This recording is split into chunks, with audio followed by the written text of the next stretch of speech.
மக்கள் தொகை மற்றும் புள்ளிவிவரத்துறை சமீபத்தில் வெளியிட்ட 2024 தொழிலாளர் படை கணக்கெடுப்பு அறிக்கையின்படி இலங்கையில் 6.5 மில்லியனுக்கும் அதிகமாக வேலை செய்யும் வயதுடைய பெண்கள் பொருளாதார ரீதியாக செயலற்றவர்களாகவும் நாட்டின் பொருளாதாரத்திற்கு அவர்களின் பங்களிப்பு மிக குறைவாகவும் இருப்பதாக காட்டுகின்றது.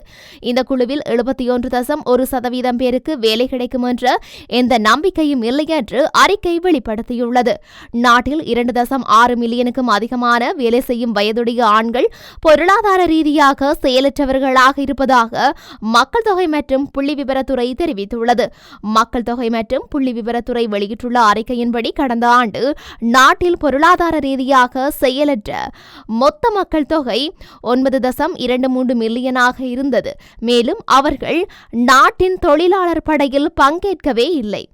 2023 ஆண்டில் நாட்டின் பொருளாதார ரீதியாக செயலற்ற மக்கள் தொகை 8.89 மில்லியனாக பதிவாகியுள்ளது. இது கடந்த ஆண்டு 3,34,001 இருந்தது.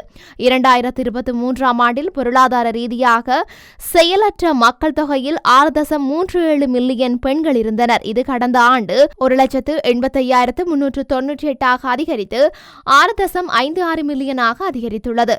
2023 ஆண்டில் நாட்டின் பொருளாதார ரீதியாக செயலற்ற மக்கள் தொகையில் 2.52 மில்லியனாக இருந்த ஆண்களின் எண்ணிக்கை கடந்த ஆண்டு 1,48,602 அதிகரித்துள்ளது.